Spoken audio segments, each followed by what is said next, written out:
très heureuse de vous retrouver, messieurs et dames, à travers ces nouveaux numéros de Bokundoli. Bokundoli aujourd'hui intéresse les 2 grandes journées de tourbillon évangélique prophétique des prières de délivrance et de guérison miracle qu'organise l'église Mepok Bukala. On est là ensemble avec vous, restez toujours branchés, ne zappez pas car nous sommes toujours là pour vous faire plaisir. Ces 2 grandes journées seront organisées par l'église Mepok, comme je l'ai dit. Il y aura des orateurs au menu. Il y a le prophète, Big Prophète Marcel de Dingalula d'Afrique du Sud, à qui j'ai dit bonjour. Bonjour. Bienvenue dans l'émission. Merci beaucoup. Et l'autre orateur, il s'agit de l'apôtre Jacques Moumba, que nous connaissons tous, à qui j'ai dit bonjour, apôtre. Bonjour. Bienvenue dans l'émission. Merci. Pour commencer, je dirais, je commence avec les prophètes. Prophète, pourquoi il se passe que monsieur Zarami ne va pas comprendre, va saisir. Prophète, le loi Bengami Big. Prophète, Marcel. Avant comme Big, Abanda qui Avant qu'on m'habille, je n'ai pas bien compris la question. Avant comme Big, on m'a dit Béchelante. Est-ce que vous dit nos frères?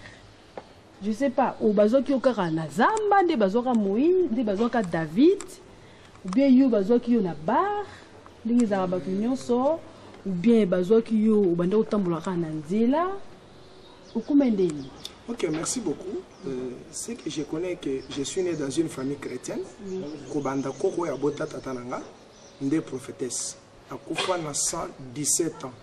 Monsieur Kufa mais azo sakola kaka. Alors, dans la classe des prophètes, il y a les prophètes mineurs et il y a les prophètes majeurs. C'est ce que je connais.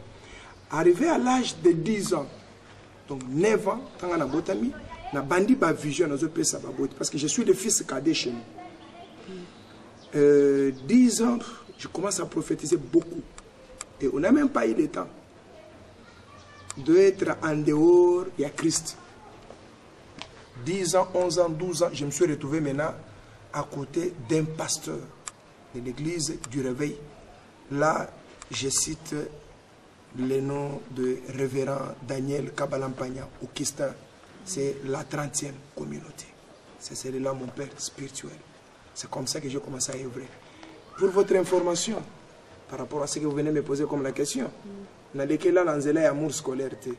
Ngai nazana ngaka mobimba. Donc yo banda luka maman recherche on bandi pe maman za. Mbala moko neva. Neva. No masumu pe ukina. Nasumu kela wapi? Ote tuka pete. Te na côté biloko anate. Yumba moka ka 10 ans bandi ba. 10 ans. Donc 9 ans, 10 ans, 11 ans, 12 ans là babandi au placé ngai sikoyo na liboso ya fou na ba 12 ans, j'ai donné uniquement que des prophéties. Et quelle sorte de prophéties? On te cite par ton nom.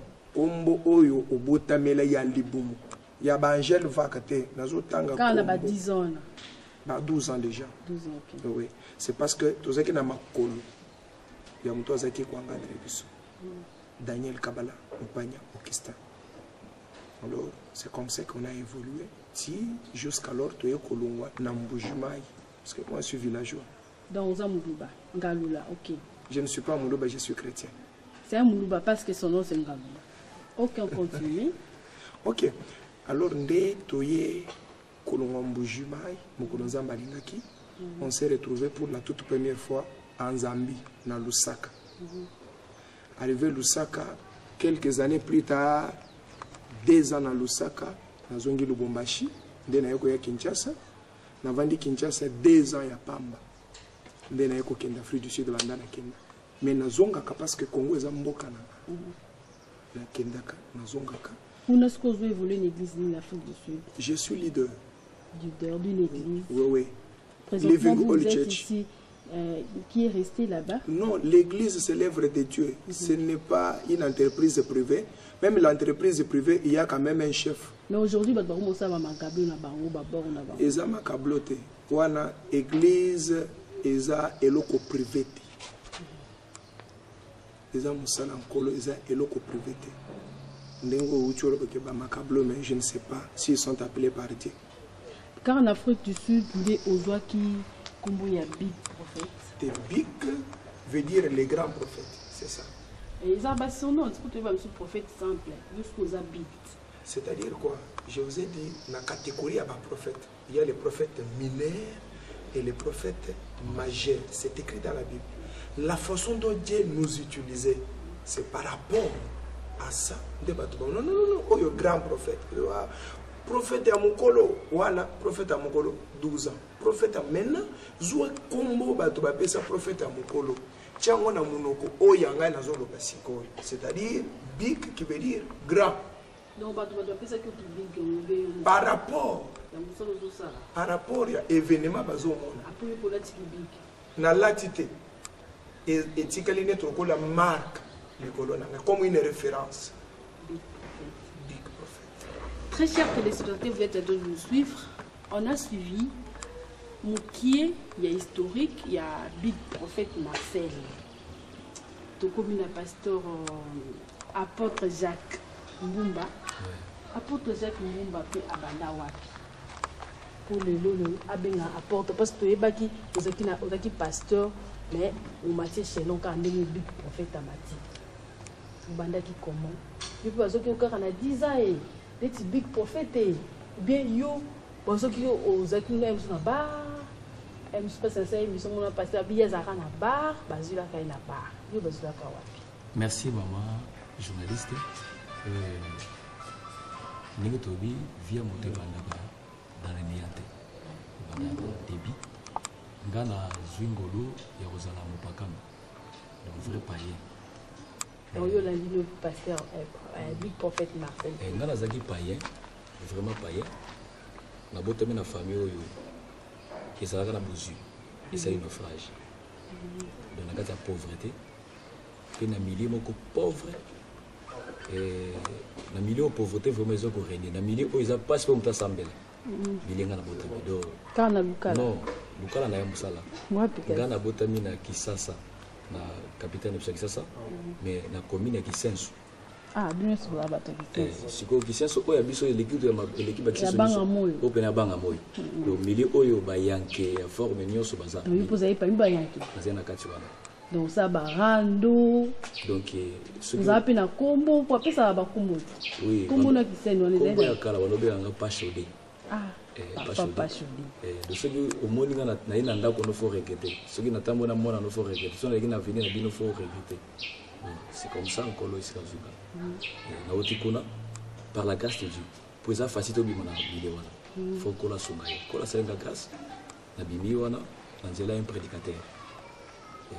Nanzela prédication, na utilité neto basala ka évangélisation. Ba te ngai sima ko te ngai ezaki mokona nga kola salinga ngolo na ye na maboko ya pasteur. Mon pasteur évêque Josaphat Edika azunga dans le néa étant que mopakano. Je me souviens na jean comme jeune neto mona lelo na jean fashion do na pe mobimba nega prai neto batoke prai ba terme les approprié na ba yanke toke neto to komi kuna na koute un évangile encore par là de na baniko zo cadre na ba formation par l'aide du Saint-Esprit de nazaki motoyo edingo to ebanaki bakache no so à l'époque ba sera mobutu wana banganga nyoso presque. Donc, tout côté qui tout ça qui n'a pas ensemble. Mais tant dans l'évangile, dès que collègue comme Yengisanga, dès par là, na bandi ko fa na makolo. Il y a pasteur. Et ça comment on a vie na yo passé, la vie actuelle. Ce qu'on vend du moko ça banalise.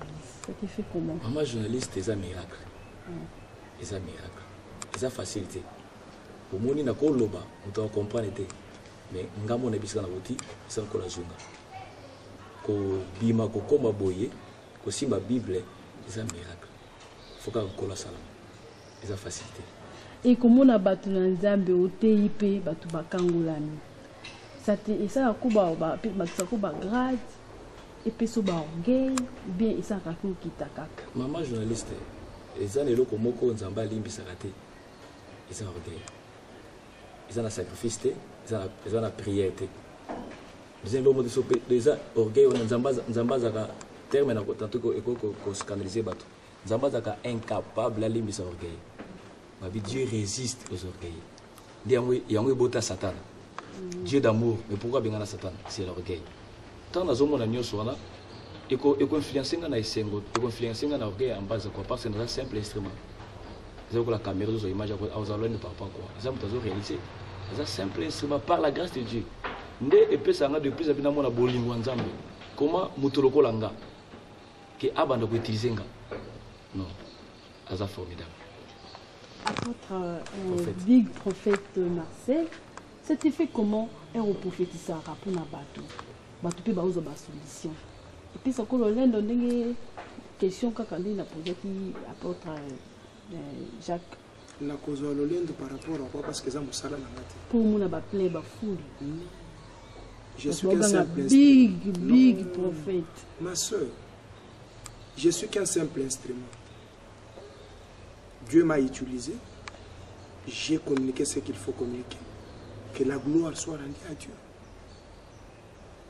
place na ngai zate ngai fona limu Yesu ye moko mukolo musala Saint-Esprit ndatikali en top nazozo ngisona Biblia mukolo musakoli moko alobi que natikali ngai moko ok réponse en Zambie tu te trompes mon frère regarde na compte na ngai j'ai encore 7000 aïe c'est que j'ai encore 500 mais 7000 pour le colib c'est que yo moko liboso na ngai tu ne représentes rien na komata par rapport to tika yeso amata donc moi qui me loue il est avec parce que tout le monde a ceux qui école on est là je m'excuse je ne sais pas moi je vous ai dit dans l'introduction que je suis chrétien je ne suis pas Moulouba c'est toi qui l'as dit que je suis Moulouba mais moi je connais que je suis chrétien qui Moulouba ezalaka ya ndenge na yebi na ngate Moulouba elata nga ndenge ni c'est moi qui il y a école quoi c'est moi qui école wana qui Moulouba je ne suis même pas là awa nazala Congo central yo za Moulouba te mais tous autres solo là yo c'est moi qui école non avant toi bande moi qui école wana non ma soeur écoute avant toi bande émission yo za na Congo central ngana yo to sambeli nanu muke to lebi ongolo alobi to loba pona yo ki Moulouba ezani awa ki Moulouba ezate soki o cheki Moulouba o bebisi musala o cheki Moulouba nzamba botolo likabu c'est un don et pour votre information il y a les prophètes du ministère et les prophètes don ça veut dire explique-nous en peu de temps les prophètes du ministère mutoza na musala eza musala omone luko nazo sala awa na local eza musala le prophète don akomona lelo lobi a monité eza malongoli likabu mais ministère eza musala Dieu ne se répand pas de ses dons eza musala et comment tu te moyen na sala orgueil ezate parce que na bi eza musala na eza ndenge ozo sala journalisme okutanaka na ba ministre okutanaka na ba députés provinciaux députés nationaux okutanaka na ba président même chef de l'état même premier ministre tant ozo poser une question donc c'est-à-dire que yo l'équipe journaliste nyonso ezali kambongolu po nzamba sali ke mokolo wana o se retrouver liboso ya mokonzi nzamba sali nga ngolu d'abord que nazala d'abord sélectionner na équipe à bato bomo parce que kozala na bomo c'est la grâce de Dieu deux asali nga ngolu na se retrouver netre ko la liboso na yo awa ninga tozolo liboso ya foule mokolo foule aza Jésus ezangate moto abanda foule ezangate moto abanda foule aza Jésus. Comment on s'est retrouvé dans le Congo central parce qu'il y a une Afrique du Sud. Ezaki Nzambe nda révélé ki olala ki be abenga ki okakop. OK, merci. Longola d'abord kombo akop. Merci beaucoup. Longola na kop. Abenga ki musala. Eza musala. C'est copte. Eza copte. Kasi musala. Il y a la différence entre cop et musala. Okoma kindeni kasi na kata Congo. Oui, eza boulot. Parce que Jésus, laissez-moi d'abord vous dire quelque chose. Nazo lingana longola ba équivoque moko boyozo invoquer wana. Parce que bino ba journaliste vous aka songi mingi ozolo ba cop yesu azo yebisa ba fou na ba yeko laissez-moi faire les affaires de mon père Shidat. Alléluia, c'est toi qui le dis Shida, mais moi je sais que oyoza œuvre ya tata nanga tata oya pesa ngai ki nazala na mokili nzambo oyo asangisaka bato na calendrier na ngai na yeba kité na calendrier apôtre Jacques Mbumba ayebakiti. Mais le Dieu des occasions, on a été invité encore une fois na Congo central, awa na local. na Kimpese na conférence monene Moussali et Salami et Sili. Comme c'est un dieu de connexion, c'est un dieu de temps. Nzamba eko simba motema ya Moussali. Alors il a fallu toluka ama moko. Maman, il y a une différence. Il y a la convention à l'église, il y a la campagne d'évangélisation. Campagne d'évangélisation, c'est un kilo, ça coûte très cher, ma soeur. Zoua kaka yesu yemoko, tant qu'on a évangélisation, a commis quelque part, il a fallu évangéliser. Mais maïezali batou, la foule pressait Jésus. À mon qu'est-ce que je peux faire? Simon, donne-moi ta barque. Or, Simon païen, attends-moi. En d'autres termes, excusez-moi les termes, Jésus, il pouvait créer mais il n'a pas créé la barque. Il a demandé la barque. Pour vous dire que campagne, ça coûte. L'évangélisation, l'évangile est gratuit, mais l'évangélisation coûte cher. Donc, pasteur Jacques Mbumba, apôtre Jacques Mbumba, pasteur parce qu'il est berger. Moi aussi, je suis pasteur parce que je suis berger, mais j'ai le ministère prophétique. Mais en même temps, oui, il y a des moutouaches na koloba ke ba moyen nyonso et lo ba lingala la bino ba paquet.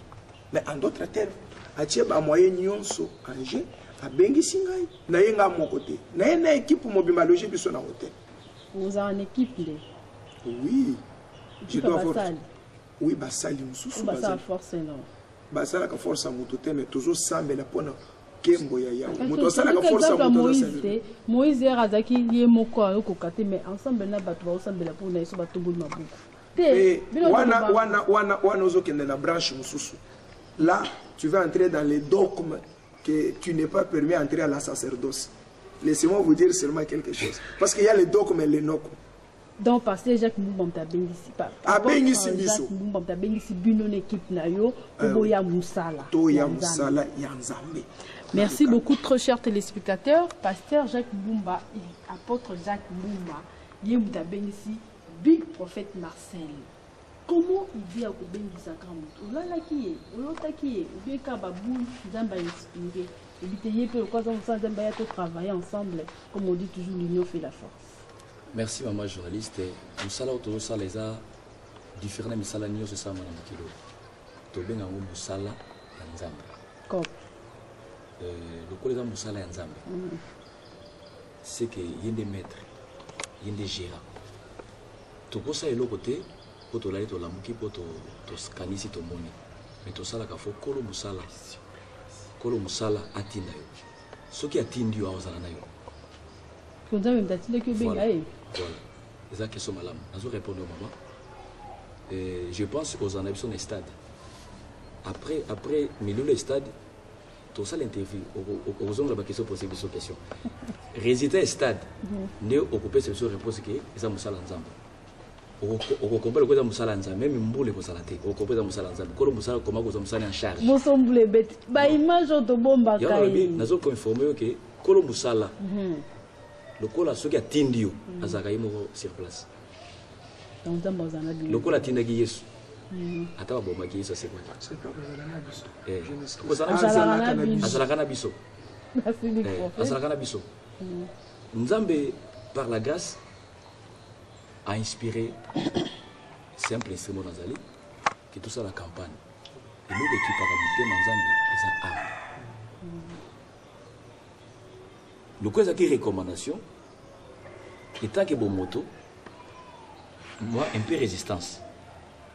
Tout même dans la Bible, bien qu'ils aient dans Moïse, Abis, Salah, Boussa, mais dans Gédéon, ainsi de suite. Résistance Zalaki, par rapport à bon moto, par rapport à moyen, pour campagne prophète, la campagne de maman, ils a passé pour ça la campagne d'évangélisation. Dans la condition, c'est que Nathalie qui moi, Nathalie temps, la Bible est impossible à la campagne.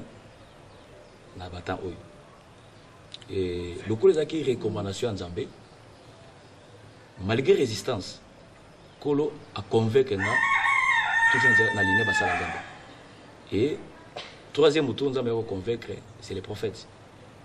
Azala likabo la prophétie, on Zamba pesaye, on est avec likabo, on est ya candidature tout fois là la non fois génétisé des likabo. Na likabo Zamba pesaye. De ils sont manqué de précision. On Zamba le Belenginga. tango ayebisi ngai comme prophétie nayebisi certainement nzambe alobelaki ngai nasala campagne lokola yo olobi susu lokola nzambe esi aloba so na monoko na yo eza confirmation. Et puis moment difficile. Pe na quel moment azata na 100 francs. Quel moment budget à campagne esengi biso au-delà ezaka terme mpona my peuple au-delà $5 000 po obengisa bamusicien baza baartiste mpona bango eza production oprendre bango achali kolonga bango kisasa kokoma bango awa gloire au Seigneur.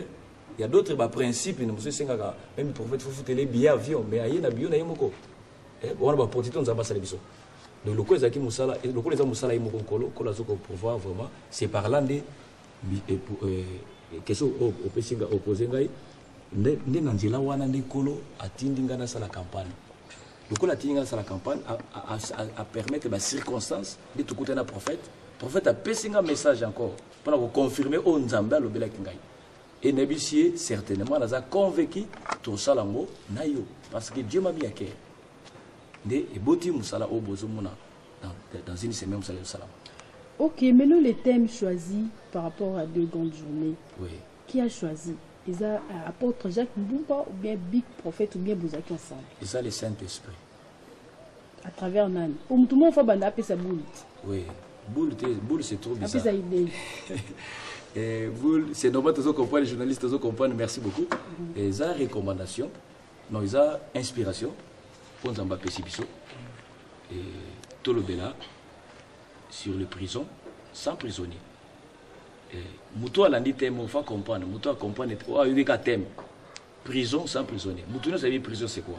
Mais si j'ai tout le béla, prison, misanga bakangami. Prison pesanga bakangami. Voilà, il y a un autre le béla. Il y a un autre le le poste en Zambie, ba prison boukamate, ils allaient nango, mais bakangami ndi bazalate. Pour ça constitution mboka. Pays moko des en prison. Même dans le domaine spirituel, la prison est le cas de la prison, mais bakangami ndi bazalate. C'est ça souvent Zambie. Nazo zonsena. Je m'excuse. Nazo eu parole. Il n'y a pas de problème aux Obakisaka au complet. Nazo ajouté dans Actes des Apôtres 5. Ce que vous bandit dans 22e verset, 21, 22e, 23e verset, la Bible dit bah huissier bayaki. Oh bah c'est la vérification il y a prison. Bah kuti vraiment prison qui toque fermé, bien soudé. Croyant que bakangami bazala kati. Tant que bah fongoli, bah trouver prison vide. Je crois que bazoka un problème. Le chef, le directeur de la prison. C'est comme ça que nous allons dire aussi aux gens. La prison, ils ont une étape belée. Il y a une prison sous les finances. Prison, il y a des bottes. Famille mobimba, bobota kaka esika wana. Bobota na lukala. Ozokola na lukala. Ozwa mobali na lukala. Vina bino nyonso eza kaka na lukala. Quelque part, il y a une prison. Na banzi ko l'endimage moko ya mwana ya 6 ans. Bien que bino ba journaliste ba pasteur na ba prophète na ba apôtre na ba bishop. Bazotindika bato bakoya. Na l'église à Congo. Bazotite pas toutes les églises du Congo. Na ya wana époque na moni montage te. Ça na époque. Ceux qui ba prophète oyo bazalaka na eloko tobenga ka tembe na munoko na ngai ya mboka tunitaka ni bubishi. Donc on dit que vous avez colwana. Naza mulubate. Na munoko na nga tobenga ka bubishi. Bubishi eza na chilubate. Eza soyi. C'est pour vous dire que je suis chrétien. OK. Alors bato ba comprendre kati. Na ndenge tozoro baboye bato ba comprendre kati. Prison ezali. Mais il faut bato ba bima. Ba église à Congo lobby ezali s'il y a les vrais, il faut que ba faux bazar. Ça marche de pair. On est dans ça musala na yoke toko. Et aba mso basala ka ya photocopie. Même temps ngolo botika kokopia kabiso. Oyebi, yo moko oyebi. Même quand je suis en train de parler, attends oboy kondim, mais mon thème est. Yo tolo ba.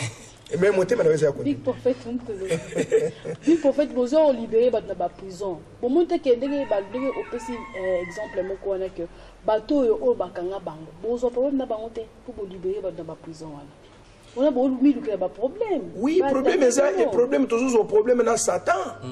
Les causes au problème dans Satan parce qu'à Kangi va te bénir dans Baba. Oui, je m'engage. C'est ça ma vie sur cette terre. Qui est derrière toi? Hein? Qui est derrière toi? Oh, ce n'est pas derrière. Qui est devant moi. Et celui, parce que la Bible dit, celui qui est en vous est plus fort que celui qui est dans ce monde. Moi, derrière moi, il n'y a personne. Devant moi, il n'y a personne. Mais à moi, il y a une personne. Amen. Amen. Donc quelqu'un est derrière toi. Non, celui qui était derrière toi, journaliste. De moi, il y a mon évangile dans les Colombo. Bando bandi journaliste, moi ça la qui tourne, que je baba français bien fignolé. Mais vie na yo. Vie à battre au talabiso. Na yo. Battre au talabiso mimi. Y compris na yo. Très chers téléspectateurs, vous voyez, c'est l'ambiance de l'émission. Nous sommes presque à la fin, presque arrivés au terme de notre émission. Apôtre Jacques, oui, un mot par rapport à cette grande journée. Au lobby de la population locale, au bazar, il y a des besoins pour ça, prison. Maman journaliste, merci beaucoup pour l'émission qui toque au salé l'émission et l'émission dans plateau. Merci pour la nuance surtout que l'Obama, tout la population basée dans l'Abisso. Ils ont campagne à m'époque. Ils ont campagne à motonioso à la posée en Zambie. Ils ont campagne à motonioso à la posée en Zambie à mon avis. Ils ont campagne à écoloté. Ils ont campagne na Francis Babi à nationalité. Ils ont campagne à motonioso. Toba telemi banda janvier kino décembre. Naline sandeko moko azola nangai soko monike oboyi viwana nzamba za tellement motema malamu na motema malamu na ye nde aboyi o continuer kolela nde aye ko visiter yo simplement a obliger biso azonyo ko la biso azo ko imposer biso pour avantage na yo azo déplacer basala nzambe pour avantage na yo bato ba kotika ba famille na bango bandako na bango misala bango pour intérêt na yo nazo bengi se tozola nangai le 19 eza samedi. Dans le 20, les amis Colombie balika kan stade doit d'entrer ça gratuit.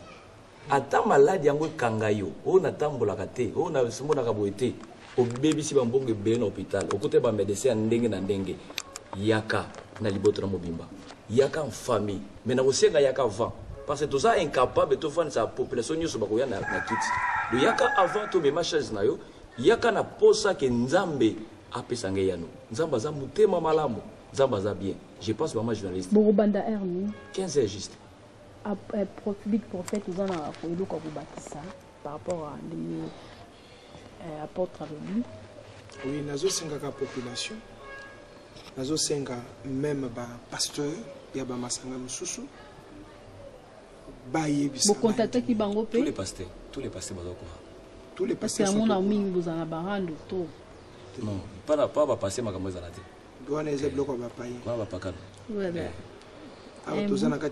Un mot par rapport à la population qui vous suit. Parce que l'image il y a 5 ans, on a qui n'a achevé ou bien n'a enchérir ce que j'avais voulu dire. Ok. Pour dire que Bolobake va passer batinde ka batu pona muto ko yebo mona ke azana nguya ya ko isabatu te. Mais moi na muke il y a 5 ans bakangé na prison ya Kinduki. Image Jésus moi il y a 5 ans. Et puis baké ko tient na niveau ya sirène des eaux. Mais au mwana mundenge mwana na zo baluka pona milimu etika yi. Nazo senga kaka bandi na biso nyoso bazo yokangai. Yonde ko zo yokangai. Koza pena na télévision na yote ke we changer émission wana o luka chaîne mususu. Zwana na télécommande chana se nazo senga yo yaka. Prison ya instabilité kangai. Prison ya blocage kangai yo. Yaka nazo zela yo. Mukolo ya samedi dimanche. To uti musika. Pour votre information ma journaliste. Koko avion bato mona kango leaks mais je vous dis c'est un risque. Je fais 9 heures du temps pour na kokoma. 9 heures du temps pour la Kokoma. Au côté de l'Angandengeni, Colombo Afrique du Sud, Congo Kinshasa, c'est 4h30, mais avion au Sénégal presque 5 heures du temps. Colombo Kinshasa, on a fait 4 heures du temps, ce qui fait 9 heures du temps. Mais pour le Yomoko, on s'est engagé que nous avons besoin de Boloko. Ozoa bilaka ebele, ozoa ba prophétie, ozoa moi simonene, nzamba zo sala, nzamba ko salelo. Ti lelo elatanzo toté. Il y a quelque chose où ils ont freiné que profession est là. Donc 2 jours au professeur là tantôt. Ils ont là tantôt. 2 jours que tu as belé, quand les premiers jours à samedi, Makambo est bandit. Pour assurer Bato. J'assure au nom de Jésus. Vous assumez aussi. Oh, mais j'assume cette responsabilité au nom de Jésus-Christ de Nazareth. Parce qu'après campagne, tu as l'émission. Tu as l'émission, yo moko kozala témoin. O kozala pour la campagne, nous avons invité yo. Parce que muto aliboso akota to les ayo. Il faut abandonner yo. Merci fidèles téléspectateurs, vous qui nous suivez de partout. Merci de nous avoir suivis. Restez toujours branchés au programme de notre chaîne. Marie-Non Djebo, votre servante, était toujours là pour vous. Comme on a toujours l'habitude de le dire, on est toujours là pour vous informer, vous édifier, vous donner des informations. 2 grandes journées organisées pour vous. Allez-y. Allez palper la grandeur de l'Éternel avec le big prophète Marcel. Allons. Allez palper la grandeur de l'Éternel avec le big prophète Marcel Ngalula et l'apôtre Jacques Mbumba que nous connaissons tous. Restez toujours branchés. Marie-Non Djebo vous aime beaucoup. Au revoir. Ciao.